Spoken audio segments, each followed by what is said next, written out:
কিন্তু আর আপডেট করতে পারবেন না, তখন নিজেরাই বিপদে পড়বেন। সো আমি বলবো যে এগুলাকে বাইরে ফ্লাশ করবেন না।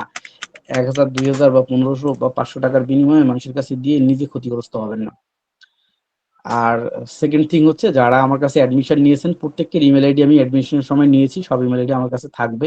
এই জিনিসগুলো পরবর্তীতে যখন আপডেট হবে আমি মেইলে সবাইকে বানসা কার্ডে সেন্ড করে দিব, নো টেনশন। বাট রিলেশনশিপটা রাখেন। সো এই স্ক্রিপ্টটা আমি আপনাদের গ্রুপে দিয়ে দিচ্ছি, ব্যাস 9, আপনারা ক্লাস শেষে দেখবেন, এখন দিয়ে রাখলাম। তো স্ক্রিপ্টটাকে সর্বপ্রথম আমরা কি করব, এটাকে ওপেন করব। ওপেন করার পরে কন্ট্রোল এ, অল সিলেক্ট, কন্ট্রোল সি মানে কপি, আইকিউ অপশনে যাব আমরা। আইকিউ অপশনে যাওয়ার পরে আমরা ইন্ডিকেটরে আসব। ইন্ডিকেটরে আসার পরে আমরা এখানে স্ক্রিপ্টে ক্লিক করব। এই যে স্ক্রিপ্ট, পজিশনগুলো সবাই একটু ভালো করে দেখে নেবেন, আমি আবারও দেখাচ্ছি। ইন্ডিকেটর, এই যে উপরে স্ক্রিপ্ট লেখা, স্ক্রিপ্ট, এখানে এসে নিউ স্ক্রিপ্ট, আমি আগের যেগুলো আছে ওগুলোকে ডিলিট করে দিলাম, নিউ স্ক্রিপ্ট, এখানে আমরা ক্লিক করব। করার পরে এই পাশে ক্লিক দেওয়ার পরে কন্ট্রোল এ, ডিলিট, সবগুলো ডিলিট হয়ে গেল, থাকবে শুধু ওয়ান। তারপরে কন্ট্রোল ভি, আমরা পেস্ট করে দিলাম। এখানে কিন্তু মাউস দিয়ে পেস্ট হয় না, সেক্ষেত্রে কন্ট্রোল ভি দিতে হবে। তারপরে সেভে ক্লিক করব। তো ইন্ডিকেটর ফ্রম ফরহাদ একটা আসলো। তারপরে আমরা কি করব, এখানে ইন্ডিকেটরে ক্লিক করব। করার পরে আমরা নিচে দেখতে পাবো এখানে স্ক্রিপ্ট লেখা আছে। এই যে স্ক্রিপ্টে মাউসটা নিয়ে আসলেই দেখবেন যে এখানে ইন্ডিকেটর ফ্রম ফরহাদ এখানে চলে আসছে।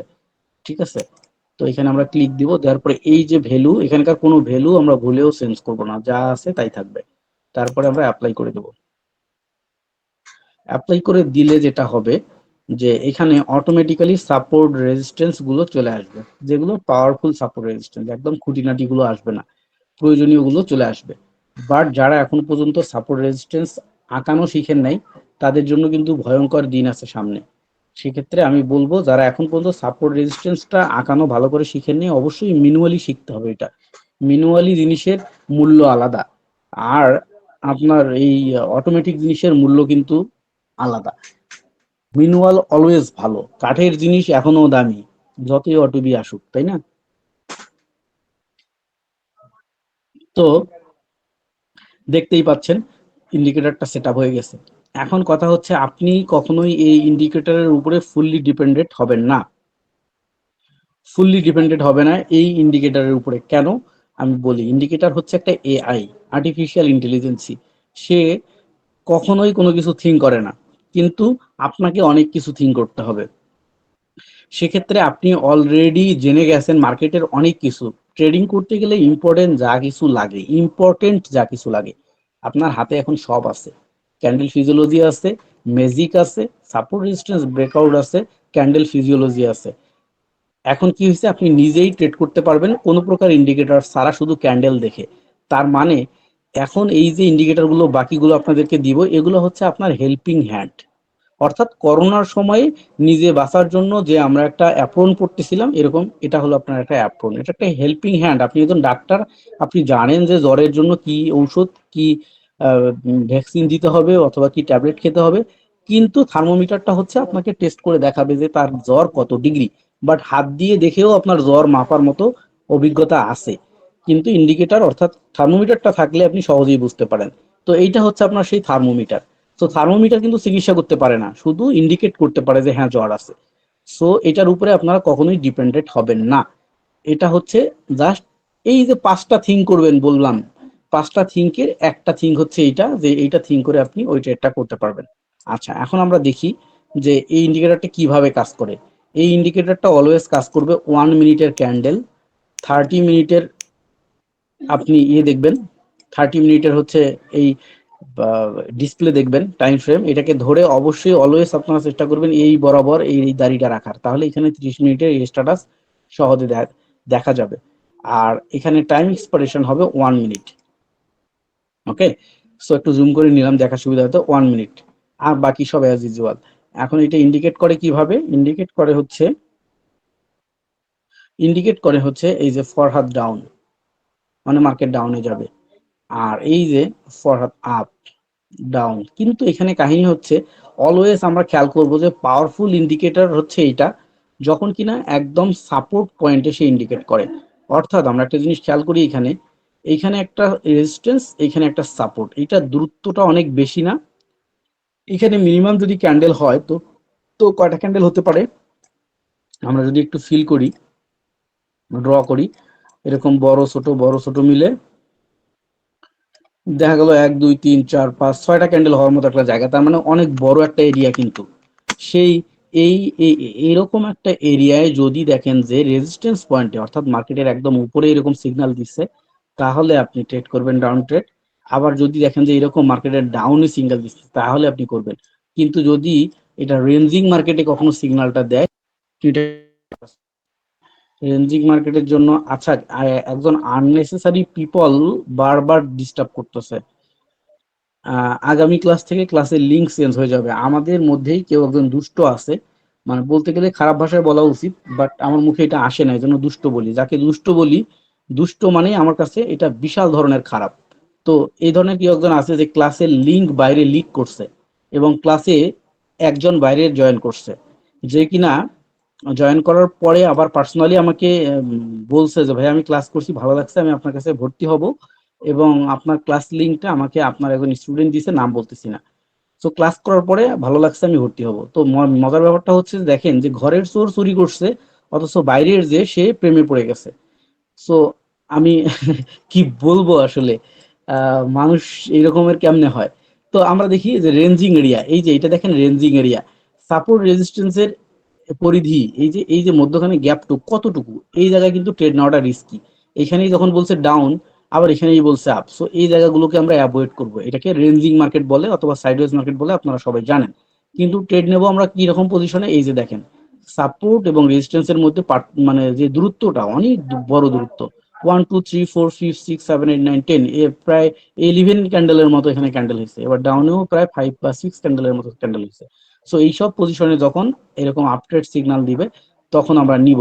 এবং এই সিগন্যাল দেওয়ার পরের ক্যান্ডেলও আমরা নিতে পারি, অথবা সিগন্যাল দেওয়ার পরে আমরা ওয়েট করতে পারি যে যতক্ষণ পর্যন্ত এই দাড়িটা নিচে আসে নাই, ততক্ষণ পর্যন্ত আমরা ওয়েট করতে পারি। তো তাহলে আমাদের ট্রেড গুলো ইনশিওর হবে। তো আমরা যখন এখানে একটা ট্রেড নেবো, আমরা থিঙ্ক করবো এই ম্যাটারটা এখানে, যে এখানে নিচে একটা হ্যামার হয়েছে, মার্কেটের একদম নিচে একটা হ্যামার হয়েছে, তার মানে মার্কেট আপে যাবে। আচ্ছা, এইটা হচ্ছে একদম সাপোর্ট পয়েন্ট, যে এখান থেকে মার্কেট অবশ্যই ব্যাক করবে। 2 নম্বর, আমরা সাপোর্ট রেজিস্ট্যান্স ধরে বুঝে গেলাম। তাহলে যখন সাপোর্ট মানে হ্যামার দেখি আমরা, তখনই আপট্রেড করে দিই। আর একটা ফিজিওলজি, এটা হলো ক্যান্ডেলের। আর সাপোর্ট রেজিস্ট্যান্স এর ফিজিওলজি হচ্ছে এই রেড ক্যান্ডেল হইছে, হওয়ার পরে একটা গ্রিন হইছে, মানে মার্কেট ব্যাগে আসবে, তারপরের ক্যান্ডেলে আমরা আপডেট করি, তাই না? তাহলে আমরা দুইটা জিনিস বুঝলাম। তারপরে আমরা একটা জিনিস খেয়াল করি যে সাপোর্ট রেজিস্ট্যান্স থেকে দূরত্ব কতটুকু, যদি অনেক বেশি দূরত্ব হয় তাহলে আমরা এখানে ট্রেড করি, আর যদি কাছাকাছি থাকে তাহলে আমরা ট্রেড করি না। যেমন এই সাপোর্ট এবং এই রেজিস্ট্যান্স থেকে দূরত্ব একদম কাছাকাছি, এই জন্য আমরা এই সব জায়গায় ট্রেড করি না। তো এটা একটা জিনিস বুঝে গেলাম আমরা। তারপরে কি হয়েছে, যে মার্কেট তো এখান থেকে পুল ব্যাক করছে, তাই না? সো আমরা এখান থেকে ট্রেড করবোই। তারপরে ম্যাজিক ভি, এই যে ভি হয়েছে, তো আমরা দেখলাম যে মার্কেট এইভাবে নিচে নামছে শুরু করছে, তার মানে আবার আপনি ক্যান্ডেল এসে এটাকে ফিল আপ করবে, এটাকে ফিল আপ করবে, এই যে ম্যাজিক ভি শুরু, তার মানে এটাও আমরা বুঝলাম। ইন দ্য মিন টাইম আমাদেরকে ইন্ডিকেটর, এই ইন্ডিকেটর আমাদেরকে ইন্ডিকেট করে দিল যে হ্যাঁ মার্কেট আপে যাবে। তো এতগুলো কনফার্মেশনের পরে যদি আমরা ভেবেচিন্তে ট্রেড নেই, এটা 100% উইন হবে। এই জন্যই 100% শিওর শর্ট স্ট্র্যাটেজি। বাট কেউ যদি এরকম থিঙ্ক করে যে আমার দুনিয়ার কোনো কিছু জানার দরকার নাই, সিগন্যাল এই যে একটা তীর দেখাইছে যে আপে যাবে, আমি ট্রেড, এবং সে যদি টাইমের অ্যাকুরেসি না জানে, যে কোন অ্যাকুরেট টাইমে আমাকে ট্রেড করতে হবে এবং ট্রেডিং এর পজিশনটা কি হবে, কোন পজিশনে, আমরা কিন্তু পজিশন নিয়ে কথা বলছি, পজিশন অ্যাকুরেসি। সো এগুলো যদি থিঙ্ক না করে সে ট্রেড করে, সে লস করবে। তো তার মানে কি হচ্ছে, আপে যাবে এটা আমরা শিওর হয়েছি। কিন্তু এই হ্যামারও বলছে আপে যাবে, সাপোর্ট বলছে আপে যাবে, ইন দা মিন টাইম হচ্ছে যে আমাদের ইন্ডিকেটর বলছে আপে যাবে, আমাদের ক্যান্ডেল ফিজিওলজি বলছে আপে যাবে। এখন মার্কেট আপে যাওয়া কনফার্ম হয়েছে, ট্রেডটা নেব কোন জায়গায়, এইটার জন্য আমাদের দরকার হচ্ছে টাইম এবং পজিশন অ্যাকুরেসি। এই দুইটা থিঙ্ক করে তারপরে আমরা ট্রেড নেবো, তাহলে আমরা উইন হবো। তো এই থিঙ্ক গুলার মধ্যে যদি কোনো একটা বাদ যায়, তাহলে কিন্তু আমরা উইন হতে পারবো না। লাইক এস ফরজ নামাজের যে উজু আমরা করি, উজুর মধ্যে যদি কোনো সুন্নত বাদ যায়, তাহলে কি উজু হবে? সো ওইটাও যেমন কবুল হওয়ার সম্ভাবনা খুবই কম, এইখানেও কিন্তু আপনার উইন হওয়ার সম্ভাবনা খুবই কম। সো কোনোটাই বাদ দিয়ে যাওয়া যাবে না। সেম এখানেও দেখেন, কোনো সিগন্যাল কিন্তু মিস নেই, কিন্তু এই জায়গাগুলোতে সিগন্যাল মিস হবে না। এই যে ডাউন ডাউনই হয়েছে, তারপরে ক্যান্ডেল আপ আপই হয়েছে, কিন্তু এই জায়গাগুলোতে পজিশন যদি সামান্য হেরফের হয় তাহলেই লস হয়ে যাবে। So ranging market we are avoiding. ঠিক আছে, অবশ্যই আমরা অ্যাভয়েড করব। এবং দেখেন মার্কেট যখন একটু পর পরই এত ভালো আসে, এই যে ভালো ছিল, এইটুক জায়গাও ভালো ছিল, এই যে ভালো ছিল মার্কেট, তারপরে এইটুক রেঞ্জিং হয়েছে, তারপরে আবার ভালো মার্কেট, আবার রেঞ্জিং, এখান থেকে আবার ভালো মার্কেট, তাহলে এই জায়গাটুকুতে আপনি কেন এত অধৈর্য, কেন এই জায়গায় আপনাকে ট্রেড করতে হবে?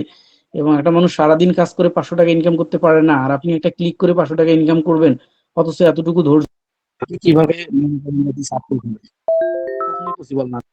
তো সেক্ষেত্রে আমি রিকোয়েস্ট করবো যে ধৈর্য, সবার আগে ধৈর্য, তারপরেও ধৈর্য, তারপরেও ধৈর্য। ঠিক আছে, এই ধৈর্যর বাইরে আর কোনো কথা নেই। এই হলো এইটা সেট আপ। এখন এটার সাথে আমি একটা মিক্সিং ব্লেন্ডিং দিব। মিক্সিং ব্লেন্ডিংটা হচ্ছে, এখানে আমরা ফ্র্যাকটালটাকে সেট আপ করে নেব। স্ক্রিনটা যত পরিষ্কার থাকে ট্রেড করাটা তত ইজি, যেহেতু আমরা অলরেডি ফিজিওলজি জানি, বেসিক মার্কেট সম্পর্কে, মানে এক কথায় কোনো প্রকার ইন্ডিকেটর ছাড়া যেহেতু আমরা ট্রেড করা শিখে গেছি, সো স্ক্রিন যতটা পরিষ্কার থাকে ততটাই ভালো, এটা আমার মতামত।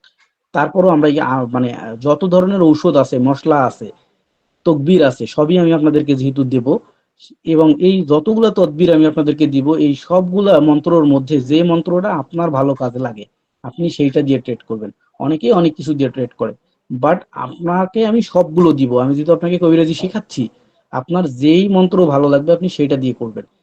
এখন খুঁজে বের করার দায়িত্ব আপনার পার্সোনাল, এটা আপনার দায়িত্ব যে আমি কোনটাতে পারতেছি। লাইক অ্যাস স্কুলে যেমন ক্লাস 9-এ যায় বলে যে বাবা তুমি সায়েন্স নিবা না আর্টস নিবা, অনার্সে যায় বলে যে তুমি কোনটাতে যাবা, কোন সাবজেক্ট নিবা, আপনাকেই ডিসিশন নিতে হবে আপনি ডাক্তার হবেন না ইঞ্জিনিয়ার হবেন। তো সেম এখানে আপনি কোন স্ট্র্যাটেজি ধরে আপনি নিজে ভালো করতেছেন, এই সবগুলো দেখে দেখে আপনাকে বাছাই করে নিতে হবে যে কোন স্ট্র্যাটেজি আমার কাছে ভালো, আমি এটা ধরে ট্রেড করব। কিন্তু কোর্স হিসাবে আমি আপনাকে সব